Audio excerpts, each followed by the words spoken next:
It's a legal process where, it's a practice rather, where airlines book more tickets than there are seats on the plane. So they book more, sort of like a taxi. But then they don't let you get on when you get there. So they just hope you don't pitch up. He's like, please, please. Yeah. It's like, that's what they do. And so we flying down to Durban, and it was the funniest thing ever. We're standing in the queue, everyone's all fidgety in the line, looking at their watches, and they call us forward. They're like, next, please, next. So we go to the counter, and there's one of those women there with her glasses and her relaxed hair, and she's there. And then she's like, can I have your ID, please? And you're like, IDs, everyone puts them down. She's like, where are you flying? And we're like, Durban, please. She's like, Durban.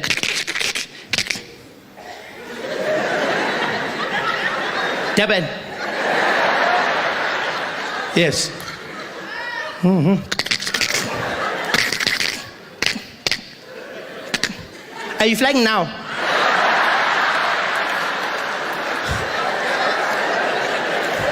No, tomorrow. It's a practice run.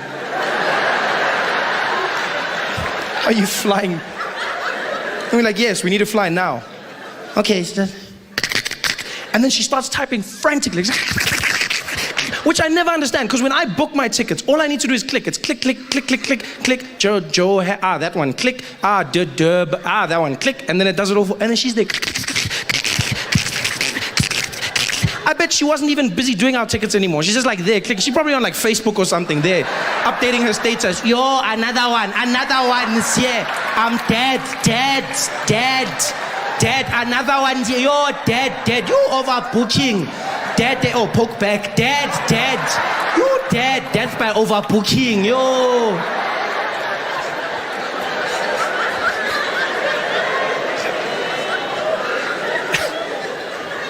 Because of their faux pas.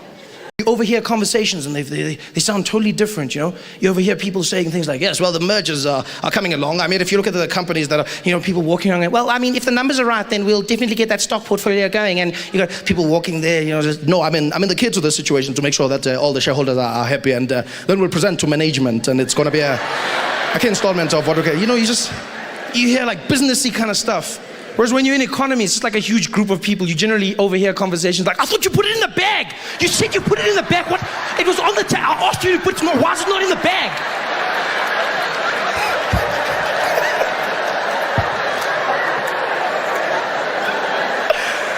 Oh, wow.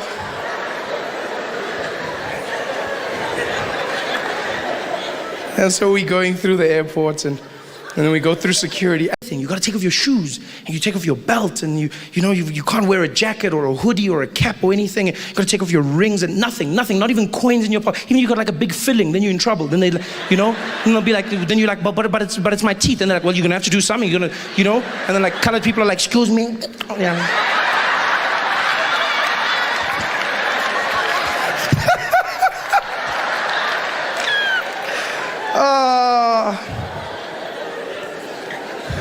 That's great. Whereas in South Africa, I sometimes feel like these security guards don't actually know what their equipment does.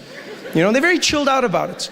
Because you walk through at airport security, and you get there, and the guy will be like, code number four. And then you go through, and you stand there, and the guy will be waiting. He'll give you that bucket, and he'll be like, what's in the bag? Like, what do you mean? He's like, is there a laptop? Yes. Out. Take it out. Laptop out. Please, put it by itself. Put there, Any other laptop? You're like, no. Laptop out. Like, okay. What did you do? Okay, there it is. Okay. And my gun? No, it's fine. Just the laptop. Yeah. Watching you. It's so much fun. And you walk through the metal detectors, which I swear either don't work or these people really don't understand them at all. You walk through metal detectors, and it's not just at airports. No matter where they are in this country, you walk through a metal detector, a casino, a school, government institution. You'll walk in there, and then it'll make that sound. But then I don't know if they know what that means, because you walk through and be like, beep, beep, beep, beep, beep. And you see how security guards smile because they get ready, because they're going to use the wand. They love the wand. You see, they wait the whole day. Yes, my time has arrived. Excalibur, I call upon you. It's like, what the hell's going on? Yeah, just stand there. Yeah. Pulls out his wand. You know those black ones, just pulls them out.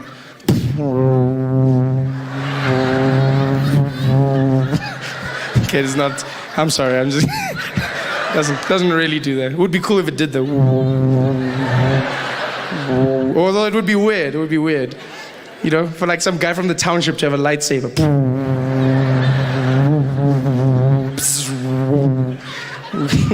Wouldn't work at all though. It wouldn't. Imagine. Wouldn't be like Darth Vader. It would be like Braveda. Ah, Bravi!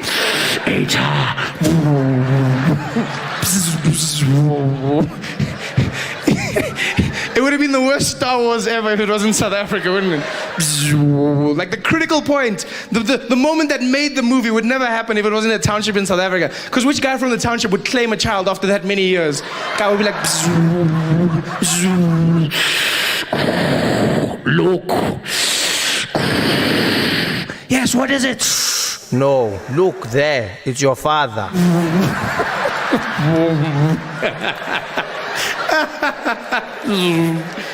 But it wasn't. Okay, sorry. Go. I digress. The wand. Comes. Sorry. Comes out with the wand. And they always do that thing, you know, they go around. And we don't know what it's supposed to do or not, you know.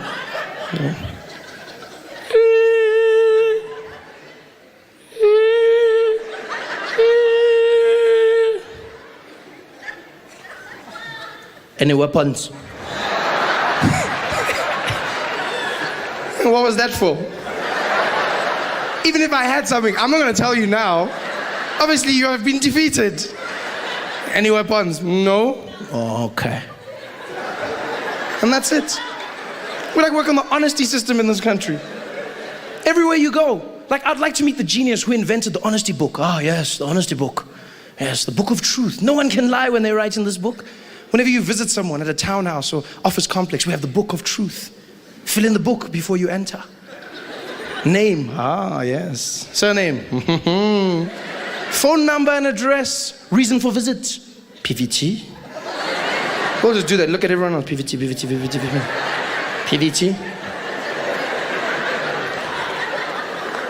And once I asked the security guard, I was like, what's the point of this? Why am I filling in this book? He's like, no, it's for security reasons. Says, I figured that much, but what is it about? It's like, it's so that if you can do anything bad inside there, if maybe you can steal or kill someone, then we can find you. Ah, of course. Because I wrote my real name and surname. The honest killer strikes again. It's just ridiculous. I was like, okay, and then I kill someone, and then what are you gonna do? It's like, then you sit there, we can just phone you and tell you must come back. Yeah. Same time. Hey guys. Africa, but that shit is hot. That was just, no. I was scared to go jogging because I thought if I ran out in the streets and fainted, wouldn't the local news love that?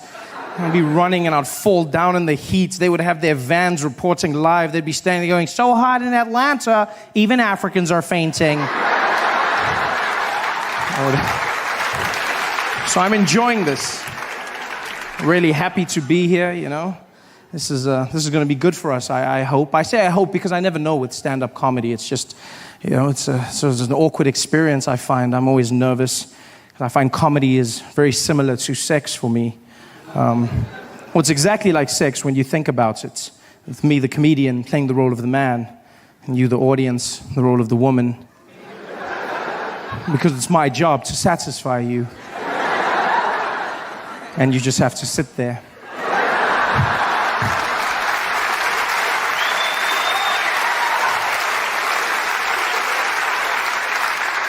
And then, just like sex, my success or failure will somehow be determined by how much noise you make during my performance. Which makes it a one-sided affair, I feel, you know? I mean, maybe you're the quiet type. I hope we have magic tonight. I hope we create something wonderful. I mean, for many of us, it's our first time together, and that means it might be awkward. I understand this. And if that's the case, I want you to know that I'll look into your eyes, I'll see that I'm freaking you out, and I'll stop. I'll stop, and I'll flip you back over, and we'll go back to the simple stuff. Okay. Guy gave me a pamphlet, he was like, come and see the Grand Wizard. Grand Wizard, the Grand Wizard. Didn't do one trick. Not even one trick. I mean, I noticed a few black people disappear, but I mean, that's not magic. You know, that's just Reaganomics. I wasn't impressed by that. Like, where's the magic? I sat there forever. These guys running around in their sheets. The KKK, as they're affectionately known, has nobody bothered to tell them ever that you do not spell clan with a K. Nobody stopped. Even in America, clan is spelt with a C. The Ku Klux Klan, they're the KKC, not the KKK. You realize that? Ku Klux Klan. C. In fact, the name is wrong. The whole thing, the Ku Klux parts of it, that's just horrible. Because they got that, as you know, from ancient Greece. It was Ku Klux Alphion, meaning a circle of brothers. And that's how they got their name. They call themselves a Greek circle of brothers, which is wrong for two reasons. One, if your sole purpose as an organization is to hate black people, don't you find it strange that you've now named yourself the circle of brothers?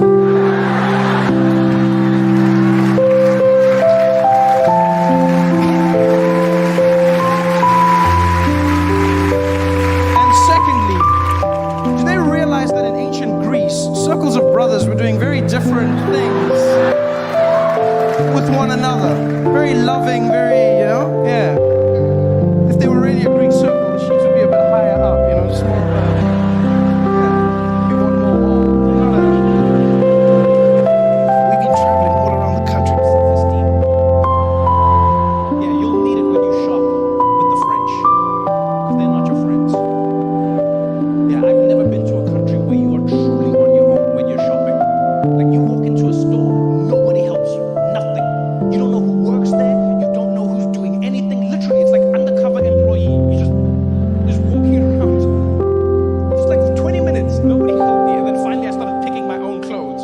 And I heard like an annoyed voice behind me. It was like, can I help you? I was like, hi, yes, I need to get a few clothes, please. My luggage was lost. And then Detroit, I got roasted more than I've ever been roasted in my life. Ever.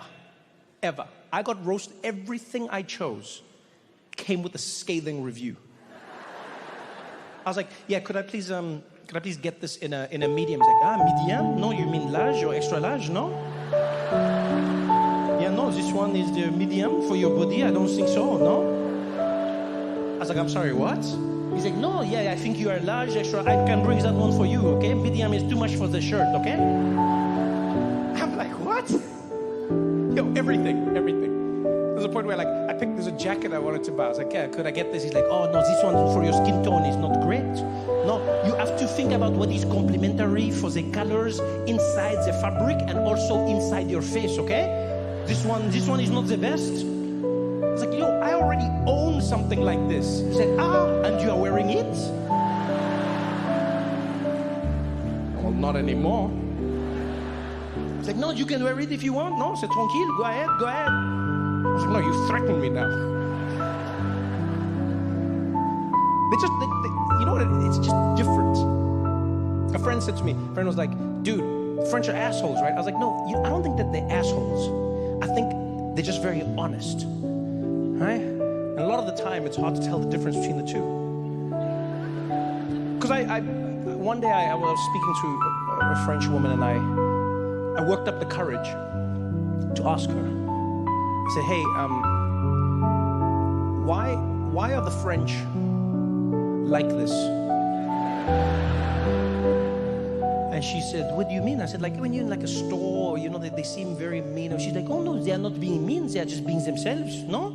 Maybe because you are used to coming in a country where people are, they are so afraid that you're not going to tip them, that, they are all on top of you. Can I help you? Can I help you? But in France, we are making sure that everybody is getting like a good salary, a good wage. So we are not, so stressed about that, huh? In America, it's like, oh, the customer is king, But in France, you know what we do to kings. So, it's not the same here.